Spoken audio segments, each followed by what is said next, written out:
देश में one nation one education board, one nation one syllabus, one nation one curriculum लागू करने की मांग वाली पीआईएल पे कोर्ट में सुनवाई हुई है।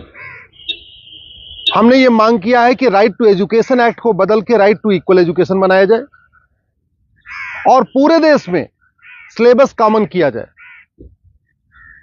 बंगाल वाला बंगाली में पढ़े, गुजरात वाला गुजराती में पढ़े, महाराष्ट्र वाला मराठी में पढ़े, तमिलनाडु वाला अपनी तमिल में पढ़े, लेकिन सिलेबस और करिकुलम एक समान होना चाहिए।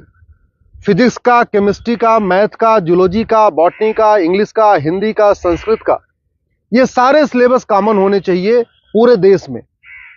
और वो इसलिए जरूरी है क्योंकि सारे के सारे कॉम्पिटिटिव जो एग्जाम हो रहे हैं उनका पेपर एक हो रहा है। इंजीनियरिंग का एक ही एग्जाम होता है पूरे देश के लिए, मेडिकल का एक ही एंट्रेंस एग्जामिनेशन होता है पूरे देश के लिए, एनडीए का एक ही एग्जाम होता है पूरे देश के लिए। इसी तरीके से आईएएस का जो पेपर होता है वो सबके लिए कॉमन होता है, पीसीएस का पेपर सबके लिए कॉमन होता है, बैंक का पेपर सबके लिए कॉमन होता है, रेलवे का पेपर सबके लिए कॉमन होता है। और अब तो यूनिवर्सिटी में एडमिशन के लिए कॉमन जो सीयूईटी हो रहा है वो भी सबके लिए एक पेपर कॉमन है। अब जब एंट्रेंस एग्जामिनेशन का पेपर एक है तो फिर अलग अलग सिलेबस क्यों पढ़ाया जा रहा है? सीबीएसई कुछ अलग पढ़ा रहा है, आईसीएसई कुछ अलग पढ़ा रहा है, यूपी बोर्ड अलग पढ़ा रहा है, बिहार बोर्ड अलग पढ़ा रहा है, बंगाल बोर्ड अलग पढ़ा रहा है। और सारी पढ़ाई करने के बाद जब बच्चा जाएगा एग्जाम देने, उसके लिए सबके लिए एक पेपर होगा। अगर पेपर सीबीएसई के पैटर्न पे सेट होता है तो बाकी स्टेट बोर्ड वालों को इक्वल अपॉर्चुनिटी नहीं मिलती। अगर जो एंट्रेंस एग्जामिनेशन का पेपर है इंजीनियरिंग का, मेडिकल का, एनडीए का, बैंक का, रेलवे का, अगर वो आईसीएसई बोर्ड के पैटर्न पे होता है तो सीबीएसई बोर्ड वालों को और बाकी स्टेट बोर्ड वालों को फिर इक्वल अपॉर्चुनिटी नहीं मिलती। राइट टू एजुकेशन हमारा फंडामेंटल राइट है, इसलिए हमने कोर्ट से ये कहा है कि आप केंद्र सरकार को निर्देश दीजिए, एनसीईआरटी को कहिए एक कॉमन सिलेबस, कॉमन करिकुलम तैयार करे। आज की डेट में जो नवोदय स्कूल है वो पूरे देश में उसका सिलेबस कॉमन है, जो आपका केंद्रीय विद्यालय है उसका सिलेबस भी कॉमन है। और अगर आप बाहर देखिए, अमेरिका में यूनिफॉर्म एजुकेशन है, चाइना में यूनिफॉर्म एजुकेशन है, फ्रांस में यूनिफॉर्म एजुकेशन है, जापान में यूनिफॉर्म एजुकेशन है, सिंगापुर में यूनिफॉर्म एजुकेशन है, रसिया में यूनिफॉर्म एजुकेशन है, दुनिया के कई देशों में यूनिफॉर्म एजुकेशन होता है, यानी सिलेबस करिकुलम सबका कॉमन होता है। हमारे देश में सिलेबस अलग अलग चल रहे हैं, करिकुलम अलग अलग चल रहे हैं। इसके कारण बच्चा कितना भी अच्छा हो पढ़ने में, बिना कोचिंग के वो इंजीनियरिंग क्वालिफाई नहीं कर पाता। क्योंकि वो यूपी बोर्ड का बच्चा कितना भी अच्छा हो एक्सपर्ट पढ़ने में, लेकिन पेपर जो सेट हुआ वो तो सीबीएसई के पैटर्न पे हुआ, तो फिर वो क्वालिफाई नहीं कर पाता।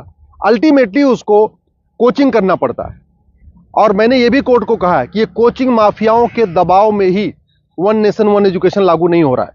कोचिंग माफिया इतने पावरफुल है, इनका लगभग 5 लाख करोड़ रुपए का कोचिंग का बिजनेस है हर साल का।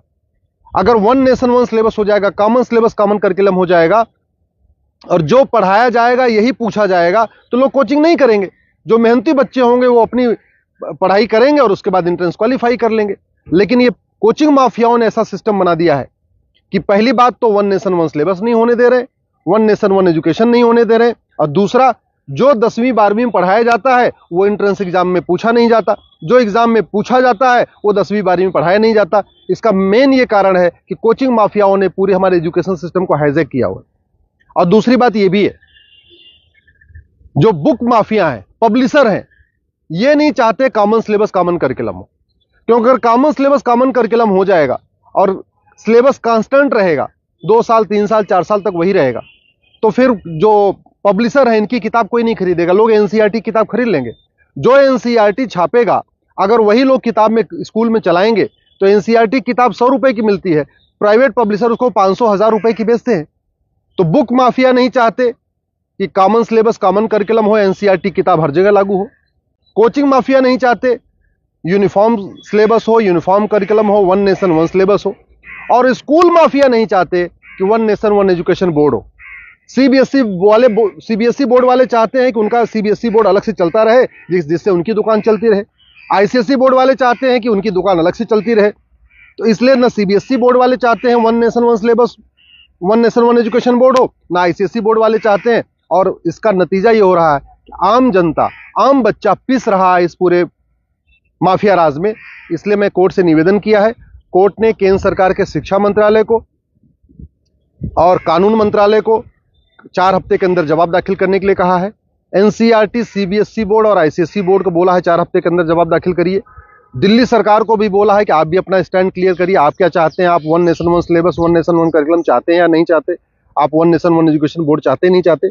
और 4 हफ्ते के बाद जवाब आ जाएगा, फिर 11 दिसंबर को इसकी अगली सुनवाई होगी।